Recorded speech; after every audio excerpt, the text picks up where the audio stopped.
Hello, Common Eider, King Eider. You are a really mysterious musical entity. And can you explain to your auditors who you are? My name is Rob. My chosen name is Bees, and I've been doing Common Eider, King Eider since 2006. I had been involved in other projects in the past, most recently before this project with Ben Chesney, Six Organs of Admittance. And we were doing an experimental drone ritual band way back in like 98 called Badgerlore. And this is, we live on different coasts, and so I wanted to be able to continue working with ritual and improvisation and drone and more sonic ideas outside of that project. And so I started Common Eider in 2006. It's an open collective, which means I perform, and I have a group of people that I care about and love and who I agree with aesthetically and politically, and we come together and create music. There's no pressure for anybody to participate. I contact the collective members, and whoever is available participates. And Jan is the newest member of the collective. Other members include mainly Sutek Hexen from California, both Kevin and Andy. Andy has participated vocally on several releases. Andy Connor is another very, very strong member. And he's been playing with Common Eider for 5 years now. Okay. And he was planning to be here. He's heartbroken that he could not come, but he was dealing with a lung infection. Yeah. And Ok.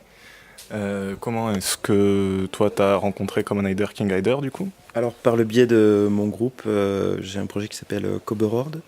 C'est une sorte d'industriel rituel. Et Rob connaissait ce projet. Je connaissais aussi Andy par le biais de son label Tumult qui avait sorti un de mes projets précédents qui s'appelle Apsil. C'est du drone doom. Et voilà, donc il y avait des connexions. There was connection between us. Ça rajoute au côté familial de Yeah, exactly. Family. You said on your Facebook page that you are politically committed. You're against Trump government, against fascism, racism, xenophobia and such. Does it influence your music? It influences ritual. Music is sound is what I use for ritual. So it's not that I write a song about I hate Trump. It's not that. It's more I create a framework for sound to happen, and the performances or rituals or gatherings, there's meditations and energetic direction. And so politics and spirituality come into play through ritual. Yeah, and like you said, there is a lot of religious and sacred influences in your music, like monk chant, mantras, etc. How important is the notion of sacred and spirituality to you?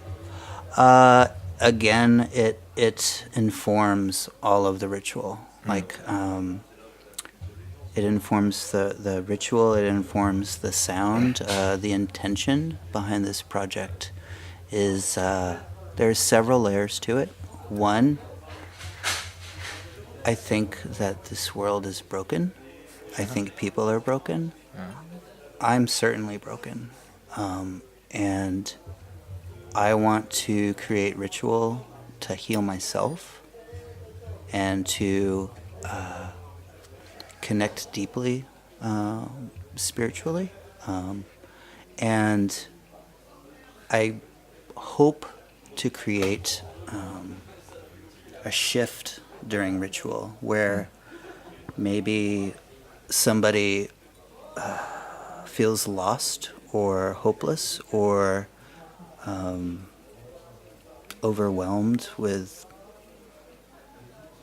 their reality, with sadness, with the world's reality, and maybe like create a shift to tell them, like send them healing just a little bit, but also to like make this like shift, like opening a door, like cracking a door, so that new energies can come through and new possibilities, new realities.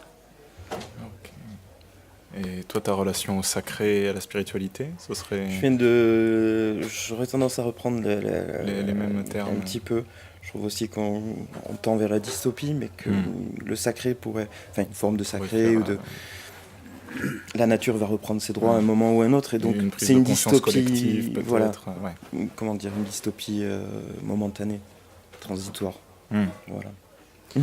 You kinda answer to my next question, which is, what is your relation with tradition, with a big T? Tradition with big T, like the capitalized tradition. Yeah. I think that tradition exists, and it creates framework for some people. I am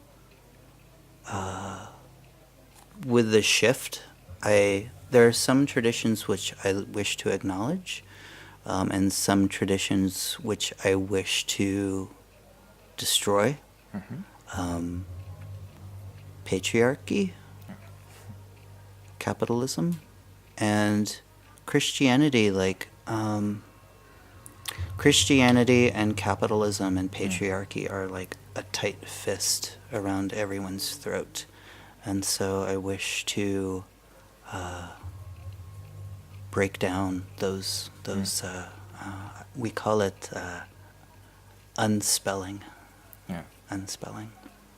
Okay. Shrines of the Unwanted, Respite for the Cast Aside. In French, Les Sanctuaires des Indésirables, Répit pour les Rejetés, is your last album, and it's a magnificent dark ambient and ritual piece, and it's plunging the listener into some cold and desolated land, from my point of view. What can you tell us about this album, the making of it?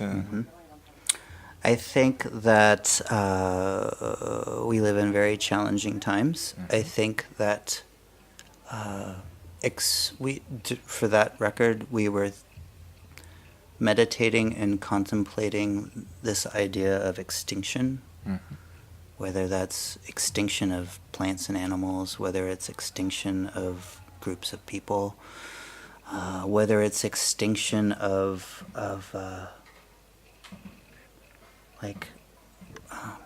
groups of people, like the unwanted. You know, there's in Christianity, there's always the finger is always pointed at the other, like people who are other, people who are different, whether that's the color of their skin, their sexuality, their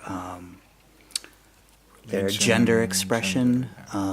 So there's extinction on that level, and then also like the Trump administration, they deny climate change, and you know the conservative models for climate change predict this very escalated rate of extinction, and energetically, magically, we wish to block that as much as possible. You also defend the treatment of the indigenous people in America.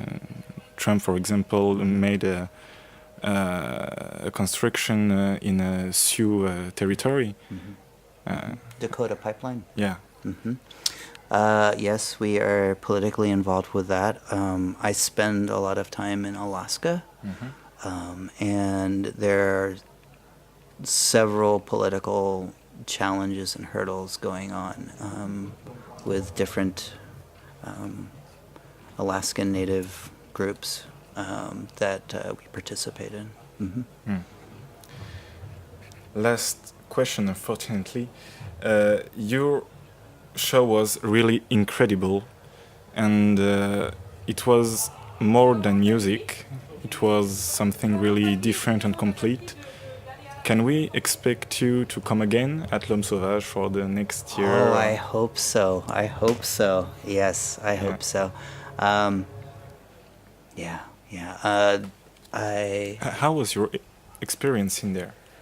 I will never forget tonight. Tonight was so moving for me. I wanted, there were the ropes in front of the stage, and I wanted people to come close and to have an exchange. And I wanted to break down this idea of performer, audience, ritual, and somebody watching ritual. Like, I think that there are a lot of, kind of funny, but there are a lot of bad wizards and people doing black ambient or ambient drone. There are a lot of people dabbling in magic, and they're very hierarchical about it and very controlling about it, and I fucking hate that. Like, I want this. L'Homme Sauvage is for everyone, and it's for all of us to celebrate and to share diversity and to celebrate the passing of the seasons and to celebrate the wild man and to celebrate like that wild person in all of us, which Christianity has tried to destroy. You know, it's like they've tried to cut away any sort of connection with our bodies. And so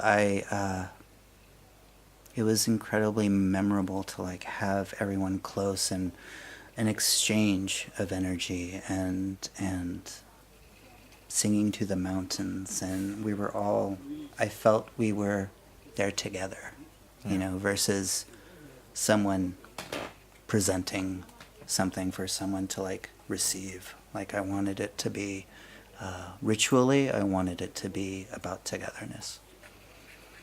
Thank you very much for this interview. Est-ce que tu as quelque chose à ajouter? Non, pas particulièrement. Non. Merci. Mais merci à vous deux. C'était super.